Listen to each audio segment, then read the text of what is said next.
Winston Dlamini stepped off the aging commercial plane with relief flooding through his tired body.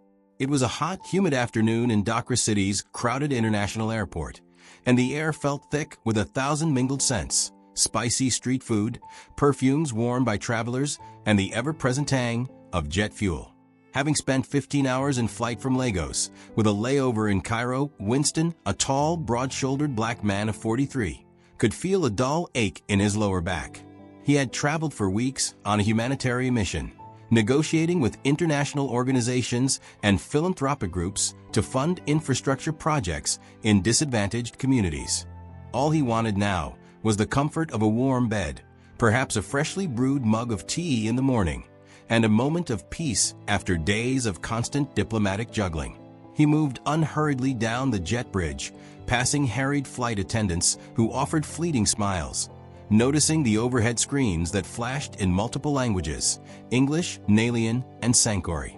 The swirl of global humanity converged in the arrivals terminal, an energetic tide of travelers lugging suitcases, hurrying to meet loved ones, or anxiously scanning the overhead monitors. This was Dhaka International, one of the busiest hubs in the entire region, where mechanical announcements in a calm, automated voice seemed to echo every few seconds. Welcome to Dhaka City. Baggage from Flight 775 is available at Carousel B. Winston's official role was as an economic advisor to the Pan-African Resource Coalition, but for the past 6 months, he had also been an intermediary for a quiet intelligence initiative. His unique combination of financial expertise and cross-cultural communication skills had made him a vital asset, though hardly anyone outside a privileged circle of government officials knew the extent of his influence. He wore a gray linen suit that had seen better days. It seemed slightly wrinkled from the long journey. Despite the heat, he resisted the urge to remove his jacket, preferring to maintain the polished appearance his mother had always emphasized. Never let them doubt your dignity. He stepped into the arrivals hall, instantly greeted by the press of bodies, the clang of metal luggage carts, and the constant hum of conversation. Electric signs pointed in all directions: immigration, customs, baggage claim. Winston needed to retrieve his checked trunk, which contained documents, personal gifts, and local crafts he had picked up for his partner back home. His mind wandered to the comfortable apartment they shared in the diplomatic quarter of Dhaka City. He pictured the bright throw pillows, the quiet reading nook, the aloe plants by the window. A faint smile touched his lips as he thought about how good it would feel to set his heavy bag down and collapse on the sofa. He made his way to the baggage area. Low-hanging fluorescent lights illuminated rows of rotating carousels that rumbled under the weight of suitcases from countless flights. Winston checked the overhead display. Carousel B was for Flight 775. That was him. He stationed himself at a relatively open spot by the conveyor belt and waited, glancing occasionally at the mosaic of tired, impatient, or relieved faces around him. His trunk appeared, an unassuming brown case plastered with old airline stickers. He hauled it off the conveyor and placed it upright. With the trunk in tow and a smaller carry-on bag slung over his shoulder, Winston started for the customs checkpoint. He was already pulling out the necessary forms and his well-worn passport when something made him pause. 2 uniformed officers from the airport security force had appeared ahead, scanning the dispersing crowd. They wore dark blue uniforms with gold insignias on their shoulders. One was a robust man with closely cropped hair, sharp eyes, and a permanent frown.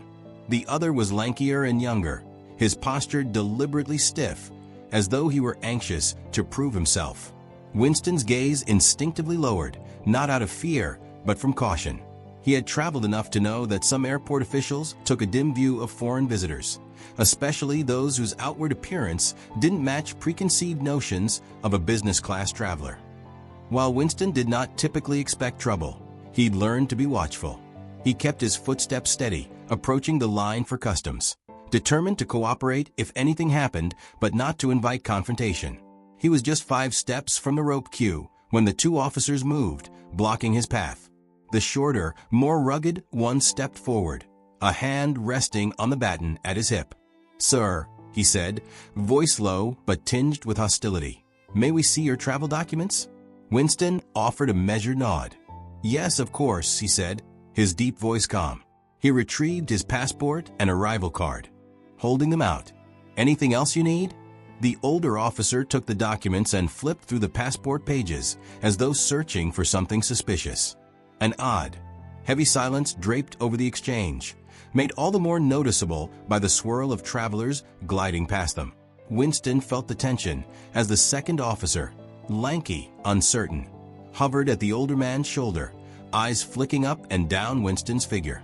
"Mr. Dlamini," the older officer said, reading from the passport. "From Miranda originally, yes?" Winston responded with a polite yes. "Longest stay in Dakar City was 8 months?" "That's correct. I have a long-term visa." "What's your purpose of visit now?" the younger officer asked, a tremor in his voice betraying either nervousness or suspicion. Winston produced a small envelope. "I'm an economic advisor, returning from a philanthropic mission," he said. "All my papers are in order. Is there any concern?"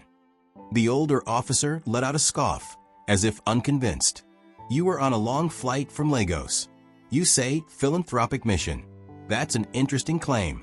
His tone was thick with mistrust. Winston maintained a steady composure, recalling the countless times he had faced such scrutiny. "Yes, philanthropic. I've been working alongside various NGOs to provide grants for water purification systems and build roads in remote communities." Before Winston could add more, the officer motioned for the younger one. "Let's inspect the trunk. Might be contraband." The younger officer seemed unsure, but he dutifully lifted Winston's trunk onto a nearby table with a loud thump. Passers-by slowed their steps to watch. Winston could hear bits of hushed conversation. "What's happening? Is there an issue? Who is that man?"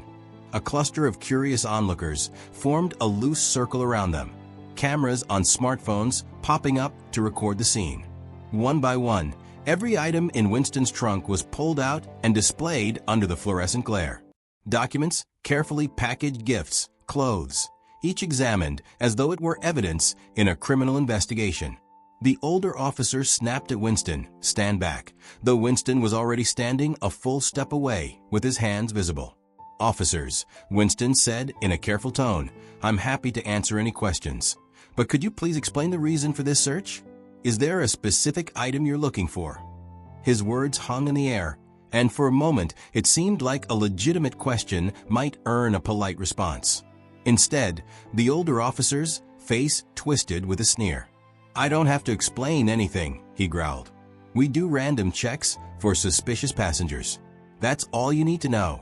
The word suspicious lingered, carrying insinuations Winston knew all too well. He had seen the way they looked at him, as though a tall black man in a wrinkled suit must be hiding something.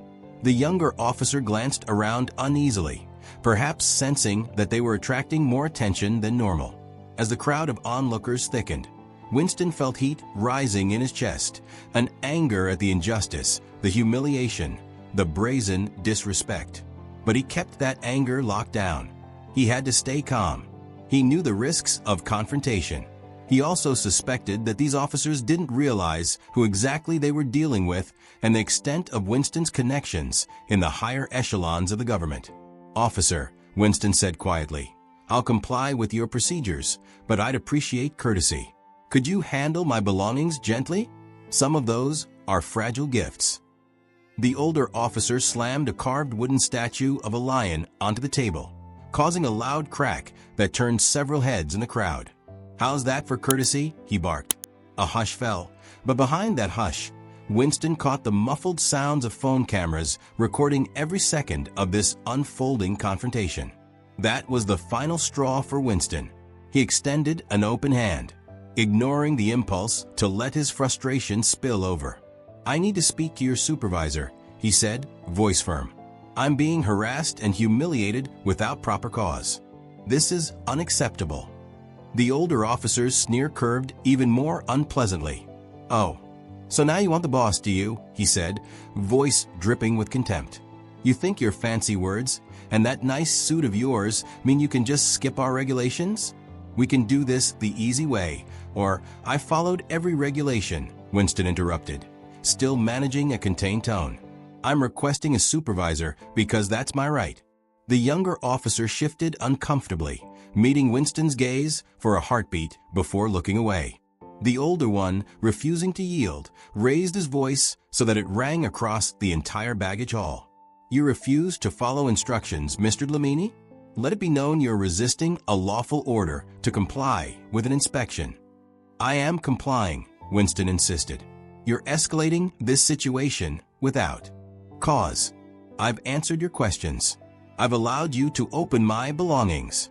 Now I'm demanding oversight. You're disturbing the peace, the older officer thundered, face reddening. He seemed to feed on the attention of the surrounding travelers, many of whom were filming. I'm giving you one more chance to stand down, or I'll take you in for obstructing a security procedure. Winston's eyes flicked to the younger officer, who avoided eye contact. He realized the older man wasn't posturing. He was actually out to make an example of Winston. Before Winston could voice another calm protest, the older officer reached out with callous force, grabbed Winston's wrist, and twisted his arm behind his back. A collective gasp rippled through the crowd. Winston's trunk toppled over, scattering a few items on the floor.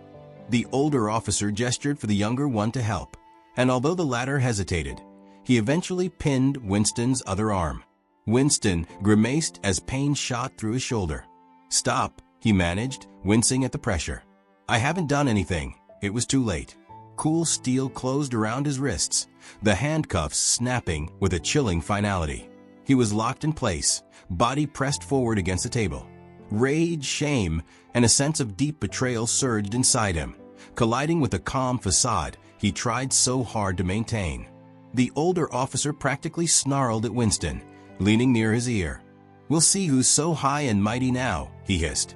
Then he looked out at the gathering crowd, chest puffed in triumph. Anyone who's got a problem with official procedures can step away. This man is being detained. A wave of murmurs passed through the bystanders.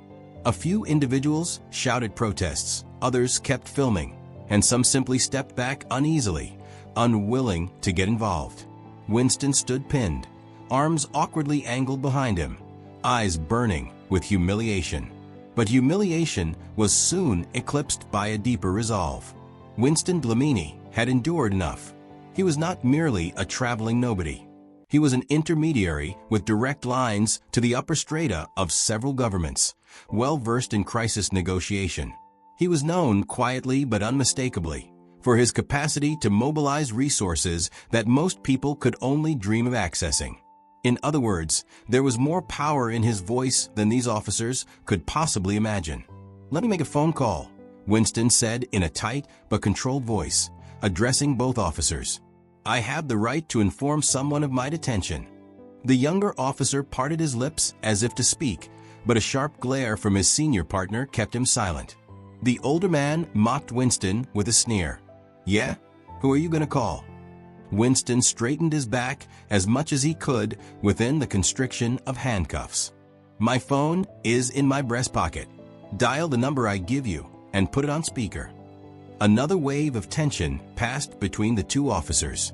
The younger one, perhaps out of lingering respect for proper procedure, reached into Winston's breast pocket, retrieved the phone, and held it uncertainly, awaiting instructions. Winston spoke a string of numbers that did not resemble any typical phone sequence. The older officer's expression went from smug to unsettled as the younger officer obediently tapped in each digit. With a final uncertain glance, the younger man pressed the call button and placed the phone on speaker mode. The ring lasted less than a second before a crisp, authoritative voice answered. Cascara code line. Identification. The entire baggage area seemed to freeze. No mere phone line opened with such words. Winston took a slow breath. His next words, while quiet, cut through the air like thunder. This is Winston Dlamini, authorized clearance level Kappa. Passcode 815 Zulu. Request immediate escalation. The voice on the line changed subtly to a tone of heightened alert. Confirmed. Authorization accepted. State your situation. I am currently in custody, handcuffed by local airport security officers. There is evidence of excessive force and harassment. I need immediate contact with the Dakar City Magistrate's office, as well as the Joint Oversight Committee for Foreign Dignitaries. Confirm. Confirmed, Mr. Dlamini. Stay on the line. We are mobilizing local assets. The older officer blanched visibly, loosening his grip on Winston's shoulder. The younger one's mouth fell slightly open, the color draining from his cheeks. Neither had expected anything resembling this. They had no idea how someone so unassuming could directly request the city magistrate's involvement or what an authorization level kappa even meant. Winston ended the call with a single tap. He fixed his gaze on the men who had so brazenly thrown him against a table. "Officers," he said, voice now cool and unwavering, "you have precisely one chance to remove these handcuffs before your superiors arrive. Because when they do, they'll want an explanation for why you inflicted this indignity on someone with national security clearance." The older officer was trembling, caught between bluster and dread. He stuttered something incoherent, then fumbled for the key to the cuffs. Within moments, Winston's hands were free. He flexed his wrists, wincing at the marks already forming. A few scattered claps came from the bystanders. Some were still filming, while others seemed too stunned to move. The older officer tried to stammer an apology, but it was only half-formed when three uniformed figures strode into the baggage claim area with purposeful steps. The first, wearing the insignia of a local police inspector, was flanked by two members of the special security detail assigned to the city's highest officials. They approached Winston, saluting him with courtesy. One of them, a woman with a calm but commanding demeanor, said, "Mr. Dlamini, we were notified of an emergency call from your secure line. Are you harmed?" Winston rubbed at his sore shoulder. "I'll be fine. These officers," he indicated the older man and the younger one, "decided I was suspicious simply for existing in this space. They searched my luggage without cause, damaged my property, and handcuffed me when I requested a supervisor." The inspector's face darkened. He turned a hard stare on the two men. "Do you realize who you've just detained? Mr. Dlamini is an authorized foreign advisor, recognized by multiple state agencies. You have compromised an official under protection." The older officer tried to speak, voice wobbling. "It's a misunderstanding. We didn't know he was so important." Winston's tone sharpened. "Does a traveler need to hold importance to be treated with basic respect?" The inspector nodded grimly. "That question will be addressed, Mr. Dlamini. You have my word. For now, let's step out of this crowd." And so, surrounded by a stunned congregation of travelers, Winston followed the inspector and the security detail out of the baggage area. The trunk, scattered with clothes and broken souvenirs, was carefully repacked by airport staff who offered uneasy bows, clearly aware that something historic and possibly career-ending had transpired for those two officers. "Friends," Winston said quietly, pausing to address the onlookers still gathered. "If you're as outraged as I am, let your voice be heard. If this story resonates with you, drop a like, hit subscribe, and let me know in the comments where you're watching from. None of us should stand for injustice anywhere." Then he turned away, leaving a sea of phone cameras capturing his every step. Within 30 minutes, Winston was seated in a private lounge near the administrative offices. The inspector had him examined by a medic, who confirmed no serious injury, just bruising. The two offending officers were nowhere to be seen. Winston assumed they'd been taken aside for questioning and likely suspended on the spot. A swirl of protocols followed in the days to come, culminating in a formal inquiry. Winston offered a full statement. Airport CCTV footage was procured, and countless phone videos from bystanders were uploaded to social media platforms, attracting public outcry. As these clips went viral, many demanded immediate disciplinary action. In less than a week, formal charges were brought against the two officers: abuse of power, wrongful detention, and violation of a traveler's civil rights. The city's newly appointed Minister of Internal Security faced intense scrutiny, determined to show the public that no one in uniform was above accountability. By the time the trial date arrived, the entire region was buzzing with the story. Cameras lined the steps of the judicial complex, capturing Winston's arrival each morning. He dressed modestly every day, wearing well-pressed slacks and a simple collared shirt. He didn't want to project arrogance. He was here not to celebrate anyone's downfall, but to ensure that no similar abuse would go unchecked. Inside the wood-paneled courtroom, the older officer, Marlon Bundari, as Winston learned, and the younger one, Jonas Reyes, sat with their defense attorneys, looking pale and subdued. There was no bravado in their eyes now, just the strain of men who realized too late the seriousness of their actions. Prosecution witnesses included staff members from the airport, as well as travelers who had recorded the incident. The video evidence was damning. The aggression, the racial insults, and the humiliating act of slamming Winston's cherished statue. The defense tried to claim the officers had reason to suspect Winston carried contraband.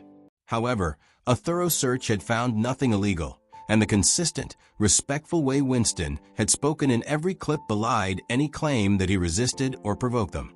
Winston took the stand as well, testifying calmly that he had complied with every instruction until the moment he requested a supervisor, only to be assaulted and cuffed. He emphasized that anyone, regardless of status, deserved to be treated with dignity. His words struck a chord with the jury. The trial ended far more swiftly than anyone anticipated.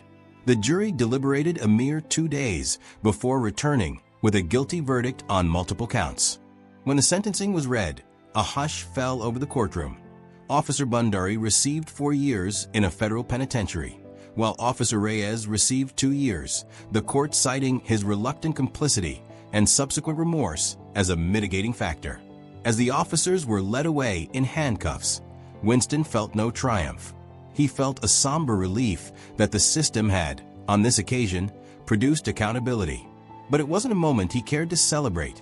2 people had shattered their careers and lost their freedom, all because of bias and a brazen misuse of authority. A media storm followed, discussing everything from the significance of Winston's role as an international advisor to the broader issues of racial profiling and police misconduct. Pressure mounted on the government to institute reforms. Public forums were held. Proposals for mandatory bias training were introduced for all airport security staff. There was talk of an oversight committee that could intervene more quickly in such cases. Weeks later, Winston found himself back at Dhaka International, but this time in a different capacity. He had been invited by the Ministry of Internal Security to observe the first day of new anti-discrimination workshops. It was a modest step forward, one that Winston hoped would have real impact. He stood at a large glass window overlooking the runways, the setting sun painting the sky with streaks of orange and red. Planes took off and landed in a constant rhythm of arrivals and departures, carrying people from all walks of life, each with a story. Winston remembered that humiliating moment of being handcuffed, the cold steel biting into his wrists, the shock and shame of it all. Yet he also recognized how privileged he had been to end that ordeal swiftly. If I hadn't had those connections, he thought, would anyone have believed my story? Would I have faced indefinite detention or worse? It was a sobering realization. While he had survived with relatively minor injuries, so many others never got their chance to call for help, never had a direct line to a city magistrate, never had the weight of foreign agencies ready to step in. Winston's victory in court was a reminder of the steep imbalance that existed. Justice should not be contingent on how important or influential the victim was. He felt a heavy sigh rise within him at the thought of all the unnamed individuals who faced violence and discrimination in silence. His phone buzzed with a notification. A news outlet had just published an interview with him, focusing on the changes implemented at Dhaka International. Scrolling through, he noted the emphasis on the new training protocols, the condemnation from government officials, and a snippet of his own statement. "My hope is that no one else, regardless of nationality, race, or social standing, endures what I did here. Everyone deserves respect. Everyone deserves justice." Reading those words made him recall a promise he had made to himself when the trial concluded, to keep advocating not just for infrastructural improvement in impoverished regions, but also for the human rights that so often fell by the wayside. Money could build roads, but it couldn't instantly transform minds. Transforming minds required vigilance, empathy, and courage to speak out against injustice. Turning from the window, he walked along the corridor, passing small groups of airport staff gathered in newly initiated workshop sessions, people of different backgrounds and ranks learning about de-escalation strategies, cultural awareness, and the legal consequences of bias policing. Winston paused at one such workshop, listening quietly from the back. The session leader, a woman with a confident voice, was explaining how subconscious prejudice influenced actions. Winston closed his eyes, exhaling slowly. It wasn't perfect, but it was a beginning. Later that evening, Winston returned to his home. He sank into a comfortable armchair in his living room, massaging the lingering soreness in his wrists. The earlier red marks had faded, but they left behind a memory too vivid to forget. After a moment, he tapped the screen of his phone, opening a social media platform. Dozens of messages of support had poured in from strangers worldwide, people commending his composure, praising the justice system's outcome, or sharing their own stories of being profiled and mistreated. He scrolled through them with a lump forming in his throat, a mix of sadness and hope churning inside him. One message from a young man in another country read, "Your story gave me the courage to speak up about what happened to me. Thank you. I thought no one would believe me. I was so close to giving up." Winston typed a brief reply of encouragement, urging the young man to stay strong and reach out to support organizations. Then he set the phone aside. He remembered the chaotic swirl of events, how quickly a routine moment in an airport could turn into a nightmare for reasons as superficial as prejudice. He sighed and let his eyes drift to the skyline visible through the window. Dhaka City's lights shimmered in the distance. He found himself quietly resolved to use whatever influence he had to fight for those who lacked resources, who had no special phone lines to call, no connections to attorneys. This cause had chosen him as much as he had chosen it. With that thought grounding him, Winston rose, grabbed a glass of water, and recorded a short, heartfelt video for his personal channel. He addressed the camera directly, gratitude and earnestness in his voice. If this story moves you, don't forget to like and subscribe. Share your thoughts in the comments, and let's work together for a better, more just world. Every voice matters, and every injustice we expose takes us one step closer to fairness. He hit upload, letting the video send its message into the digital universe. A wave of relief washed over him, tempered by the knowledge that tomorrow there would be more fights, more headlines, more hearts to change. But for now, Winston felt a sense of calm settle into his bones. He was home, the wheels of reform had begun turning, and he possessed the steadfast determination to keep pushing until stories like his ceased to be so painfully common. And so the tale of Winston Dlamini, once humiliated in handcuffs in a bustling airport, transformed into a rallying cry heard far beyond the confines of Dhaka City. For in the end, the story was not merely about a powerful phone call. It was about the dignity and rights that every person, no matter their station, deserves. Here, in this intersection of law and conscience, Winston found the equilibrium that gives hope to those who dream of a world where respect is not a privilege, but a universal promise.